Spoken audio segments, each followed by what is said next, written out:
into. What it actually meant was, I am emerging with the world and people around me, and things around me. So they saw that nature, and they experienced life as such. So they had no need to define this concept. Fast forward 2,400 years, we slowly translated being into a concept that's not even animated. It's a category. But it is the most fundamental thing that is at the base of every other piece of knowledge we've developed since. So being in that sense is this feeling that you all have of being here, anxious, unsettled, caught in the future, caught in the past, struggling to be present. Can you see that continue, that temporal experience, as the foundation or the medium from which you experience and grow leadership? That's me. More time. we definitely circle back. Wendy, you're busy doing some very interesting studies in India and creativity, bringing it all together. Tell us a little bit about the work in leadership that focuses on the neuroscience, mastery of the brain, and adapting to this change and uncertainty, where we're setting sort of psychology of your future self and significance to you. So they say that the wise teacher is indeed one who never bids you to enter the house of his wisdom, but instead he leads you to meeting the threshold of your mind. And when I look at leadership in the 21st century, I look around me and I feel a very big lack of leaders who are actually there to help us expand the capacity of our minds and the capacity of our thinking. And I'm fortunate enough to be pursuing an MBA in Berlin, and it's through a creative school of leadership. So it's really an alternative approach to leading for an emerging future, leading from an emerging future. So I put up the quote about human beings being a constant work in progress, and we always think that we're finished. But this journey is endemic. It's ongoing and it never ends. And I start off going into the psychology and the neuroscience behind leadership, and what drives our decision making, and actually what hinders us from causing change. I always call myself a change agent. I always will be, standing for something, creating change in environments. Very difficult because the human brain is wired for familiarity. It's actually called cognitive efficiency. So your brain is wired to actually stick to what's familiar. So I'm sure you all know we repeat the same thoughts every single day, and if we don't change those thoughts consciously, we're going to stay in those habits and have the same thinking every day, and we wonder why our organizations never change. Peter Senge at MIT also speaks about the fifth discipline, and he talks about system change, system thinking. So as leaders, we always think about this collective, but we never focus on self. We never focus on the elements of the system and how we're going to change those elements of the system, and those are people, and how their brains actually work. So with this brain at full capacity, or at least it's got this mandate to hold on to the familiar and the past, we always celebrate tradition. We don't celebrate innovation and newness enough. And I think that's where we trap ourselves, into these cycles of repetition, out of fear of seeking this newness, because it's actually not efficient for the brain. The brain uses 20% of your body's energy. It only makes up 2% of the body, but it's actually a lot of work to innovate and think about new things. So, as leaders, our job is to create that space for people mentally. So how do we lead them to the threshold of their minds? How do we allow them and enable them to enact leadership of the future when there actually is no space? Because we're too busy focusing on tradition, celebrating tradition. And I think the exciting work that you guys are doing at the T School is so profound, because It's future thinking leadership that actually reimagines the way that we take people into this emerging future. And I think, one of the works also by Dan Gilbert talks about self, how we actually get into self so that we can actually master our minds, so that we open to new possibilities. I often talk about meditation as one of the practices that helps your brain to actually do that. There are many other things I can talk about, but for me, my personal journey around that, reflective leadership being a very part of leadership, is building in tools into our leadership style. So there's the academia and the theory behind it, but how do we actually put this into practice? We put it into practice by reflection and by using tools, coaching. So executive coaching, having sounding tools, playing it back. In the spirit of collaboration, we could all be living in one big blind spot if we never ever sought out sounding boards or coaching, And I think that the biggest objective being, and in my personal coaching journey, is never to resemble the leader I was 1 year ago. So I make it my mandate to adapt with the world. So my leadership is adapting year in and year out, and I walk the same journey with the same coach in this evolution because I understand the limitations of the brain. It's because, we were wired in the early days to be in survival, to scan the environment for danger. We're never scanning it with fascination and curiosity. So we've got to make that reframing. We've got to make that reframing happen, and I think you're on to a good start here. Thank you. Thank you. We spoke a little bit earlier about the challenges and the importance of creative thinking, but the challenges of managing creative thinkers, and that fear of failure and fear of risk. From your experience, how have you found that balance between managing but allowing creativity in a corporate world, so perhaps more risk-averse environment, versus the traditional risk-averse culture, getting that balance right? Creativity is one of the most complex skills, we can call it that, to manage because it's subjective and it needs a lot of freedom and confidence and optimism, and those are all lacking in business. So I find that lots of corporate environments are riddled with fear. And if we think again about the brain and how it's wired, the fear, what does the fear do?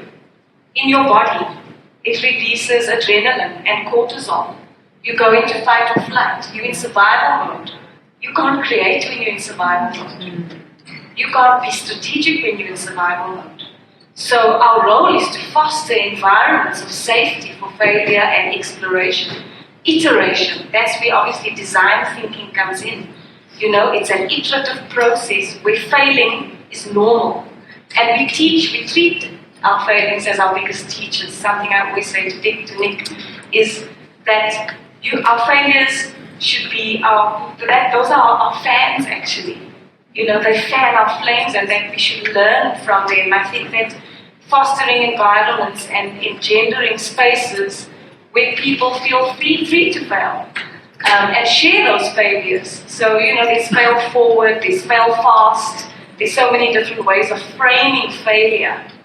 And I think we need to rename it actually. I think there's an opportunity for that. But it's a big part of my process is instilling a culture of confidence where people feel safe. So we know psychological safety is a term that's thrown around.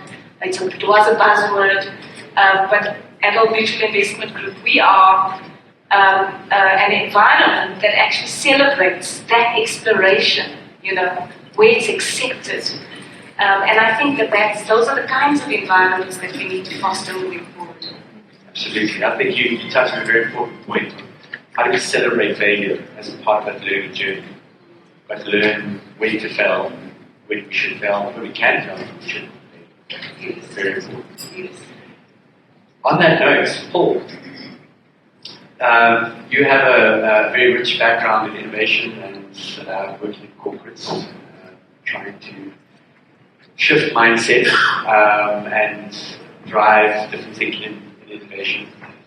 And your work is focused on the importance of leadership in that space and the benefits of nurturing the characters of leaders in order to drive the process, prioritizing the community engagement and recognizing the value of distributed leadership.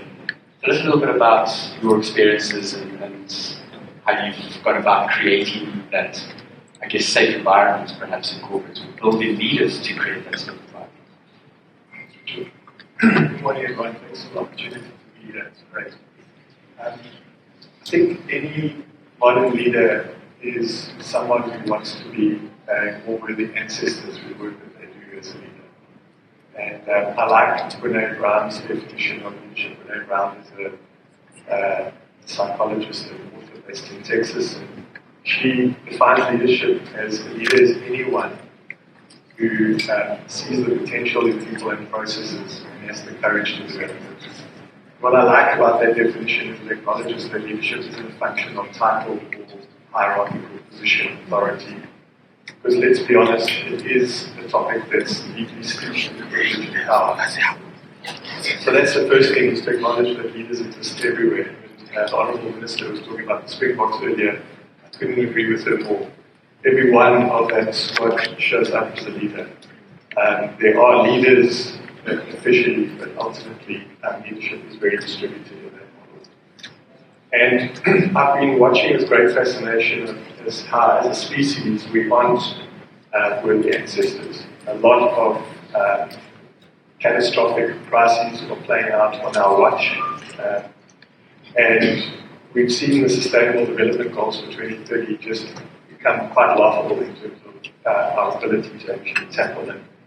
So it's been interesting over the last couple of years to see the emergence of a movement called the Inner Development Goals. And the Inner Development Goals really are an acknowledgement that leaders need to focus on ways of being a little bit more, focus on their inner development, how they collaborate with others, how they relate with others, how they take action, and how they think. So it's really refreshing that we're overwhelmed with evidence that our approach to leadership isn't working.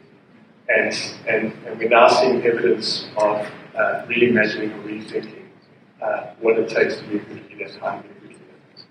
So as an entrepreneur, I'm very interested in the pragmatic part of this. If the why is a regenerative future that we want to deliver, and the what is to be, work on our inner development as leaders in a complex world, then what is the how?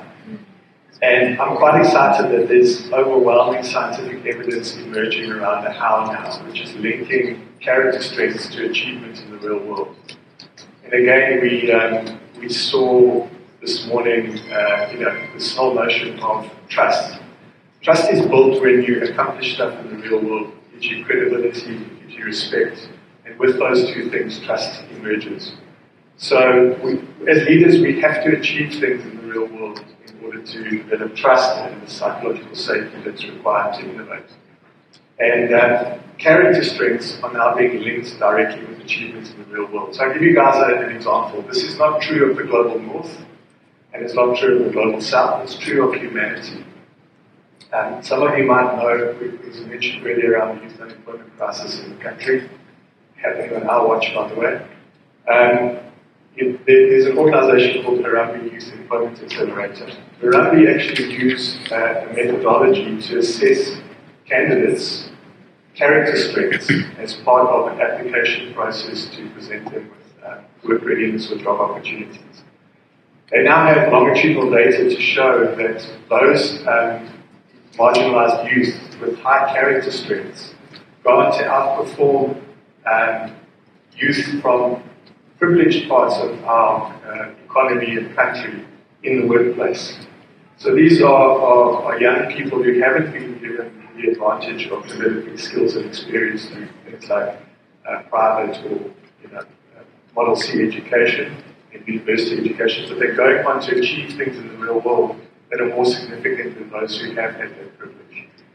And what's lovely about character strength, so character strength picks up on this idea of Ubuntu.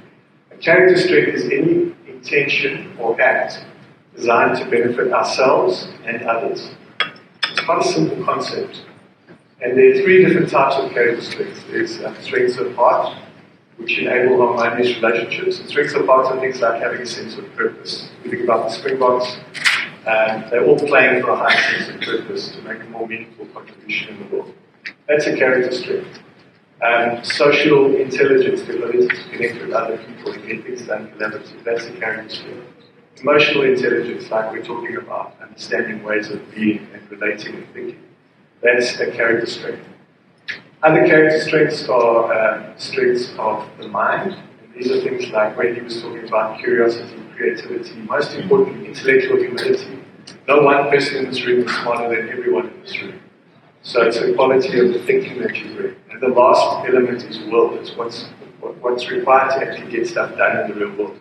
These are things like grit, so not giving up, not feeling sorry for yourself and whining, showing a lot of passions and perseverance, being proactive, having self-control. Now, all of these things, the great thing about them is they're not taught in business schools, they're not a function of education systems, they happen through struggle. And so my hypothesis is in a country and on a continent where we have so much opportunity, but the vast majority of people living in struggle, I think we are a continent full of people of high character. And I think it's an incredibly exciting prospect. And I think that we should stop giving leadership positions on the basis of skills and experience, which ultimately are the function of privilege. And we should start looking, especially in a world where the half-life of skills is falling off a cliff. World Economic Forum says every 4 years you essentially become redundant from a skill set perspective. So I think we should be focusing more on the character of individuals and presenting opportunities for them to lead off the back of evidence that they're cultivating their character strengths. And we can all do this similar to what my fellow panelists have said, through practice, through good relationships. It's not difficult to develop character, it can be cultivated. We all can work on it. And in this world that's presenting us with such struggle, what a great opportunity to develop even more character strengths. I find that a lot of the content that I am studying and immersing myself in at the moment, I feel like these lessons have been around for long periods of time, and I think that they're being reframed. So bringing in a fresh perspective into traditional organizations comes with challenges and complexity, but it really needs an open mind. It needs open minds and open hearts. So thankfully I am surrounded by that. But what I do think is that simulation for me in the workplace works. So actually getting that lived experience through simulation and then taking your learnings out into the world. So it's not just about bringing in a theory and doing a once-off 3-hour intervention with your exco or with your leadership team or with your staff. It's actually ingraining those new behaviors, new models.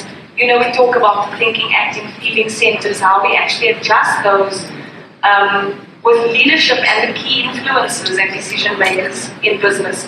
It's difficult to get, certain things over the line, like we spoke about leading with the heart-led leadership this morning. But simulation for me works very well, and they're just bringing all of those concepts into your lived experience as a brand.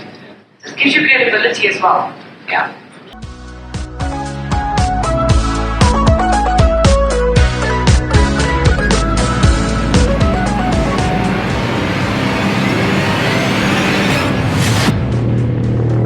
TM Global Media, going beyond borders.